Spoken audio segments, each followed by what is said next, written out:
નમસ્કાર મિત્રો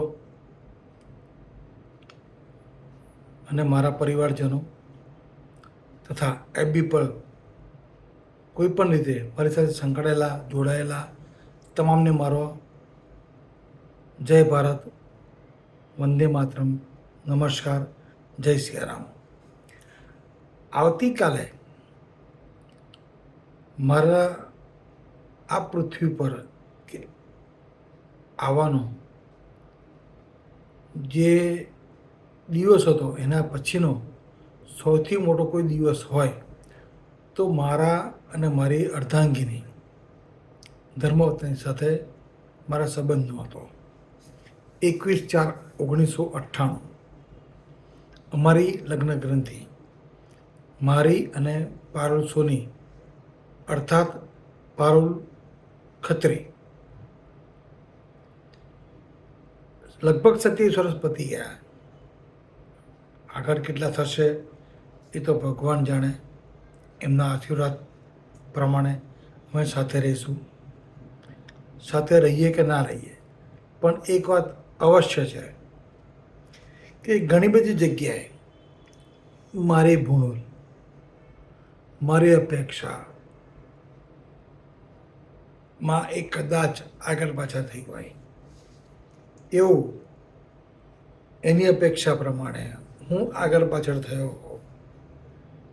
પણ સરવાળે લગ્ન જીવન એટલે એવું છે કે જેમાં સાથ સહકાર, સમજણ, સંસ્કાર આ બધું હોય તો જ તમે આગળ વધી શકશો. અને બે વચ્ચે સમાધાન. સમાધાન એટલે બધા કોઈ દિવસ પરિપૂર્ણ છે નહીં, થશે નહીં, રહેશે નહીં અને થઈ શકશે પણ નહીં. બહુ સ્પષ્ટ કહું છું. એટલે જ તો કહીએ છીએ કે તમે અને હું બે ભેગા મળ્યા ત્યારે બે સિક્કા એક સિક્કો બન્યો. એની બે બાજુ છે, એક આ બાજુ છે અને એક આ બાજુ છે. અહીંયા તમે મારી વીંટીઓ દેખાય છે, અહીંયા વીંટીઓ નથી દેખાતી. બસ આવું જ આ જીવન છે. સ્વીકારો, આગળ વધો, સહકાર આપો, પ્રેમ આપો, આદર આપો, સ્નેહ આપો. સમજો, ના સમજાય તો ભૂલી જાઓ. બીજી વાત, મારા લગ્નને લગભગ 27 વર્ષ થયા. એ પહેલાં મારા જીવનમાં પણ ઘણા ઉતાર ચઢાવ આવ્યા. બધા જીવનમાં આવ્યા હશે. જેણે જ્યાં અપેક્ષા રાખી ત્યાં લગ્ન ન થયા, જેણે પ્રેમ માગ્યો ત્યાં પ્રેમ ન મળ્યો, જે ના પ્રેમ મળ્યો એને પ્રેમ તરીકે સ્વીકાર્યો. બધું થઈ શકે. આ જ જીવન છે, આ જ ભગવાને કીધું છે. પણ છતાં તમને જે મળ્યું છે ને એક તકદીર નહીં પણ ઉપર લખેલી સાચી તમારી જીવન છે. જીવો એને, જાણો એને, સમજો એને, માણો એને. ફરિયાદ માટે બહુ જ દિવસ ઓછા પડશે, કલાક ઓછા પડશે, મિનિટ ઓછી પડશે, સેકન્ડ ઓછી પડશે. પણ મળવા માટે 1 સેકન્ડ મળે ને તો ચૂકશો નહીં.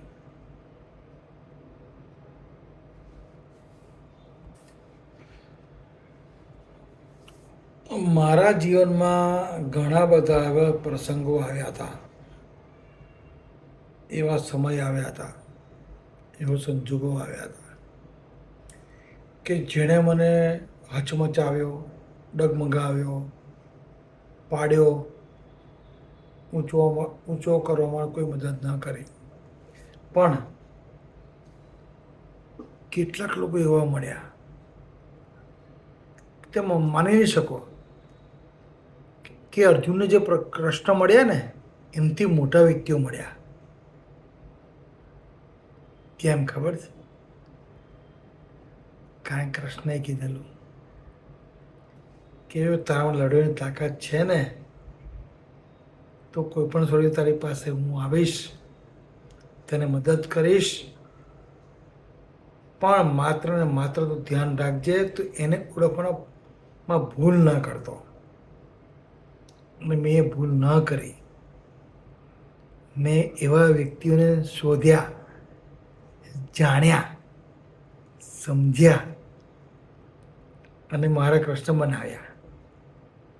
મને ખબર છે હું કૃષ્ણનો ઉત્તરાધિકારી પણ નથી, અર્જુન જેવો પણ નથી, મને અર્જુન જેવી આંખ દેખાતી પણ નથી, પણ એને મને કીધું કે નહીં, તું જો ભાઈ,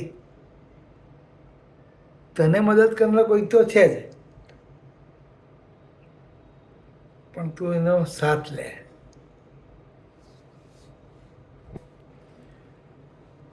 મહાભારત યુદ્ધમાં જેટલા લોકોએ ઘણું બધું ગુમાવ્યું, એ કૌરવ હોય, પાંડવ હોય, ધૃતરાષ્ટ્ર હોય, અશ્વત્થામા હોય, દ્રોણાચાર્ય હોય, ગમે તે હોય, ગુમાવ્યું બધાએ. પણ શીખવાડ્યું આપણને બધાને. તમે કયા માર્ગ પર છો એ તમે વિચારો. તમે કોની સાથે છો તમે વિચારો. તમે કોના છો એ તમે વિચારો. ખરેખર તમારા કોણ છે એ પણ તમે વિચારો.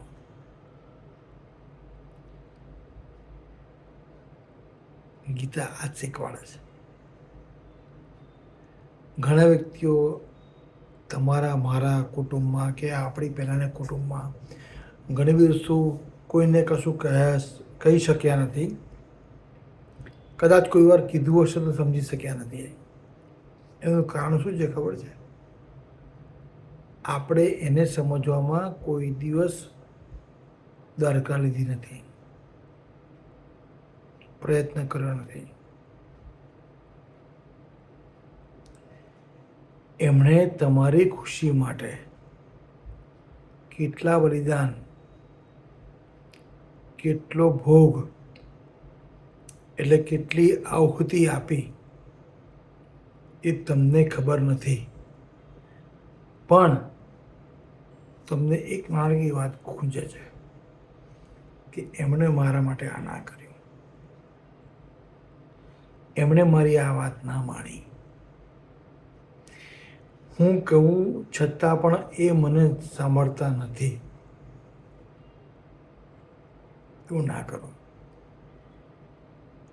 દુઃખ છે, બધે છે, રહેશે. દુઃખ નહીં રહે તો જીવન બી નહીં રહે. દુઃખનું નામ જ જીવન છે. સુખ શોધવા માટેનું નામ જ છે જીવન. સુખ શોધો. તમે શું માગો છો મહત્વનું નથી, પણ તમે શું આપી શકો છો ને એ મહત્વનું છે. અને મેં જોયું છે કે ઘણી જગ્યાએ આપણે એટલું બધું આપી શકીએ છીએ, પણ આપણે એટલા બધા કંજૂસ બની ગયા છે, મક્ખીચૂસ બની ગયા છે કે આપવા તૈયાર નથી, પણ પામવા, મેળવવાને ઝૂંટવી લેવા માટે તૈયાર. ના કરશો.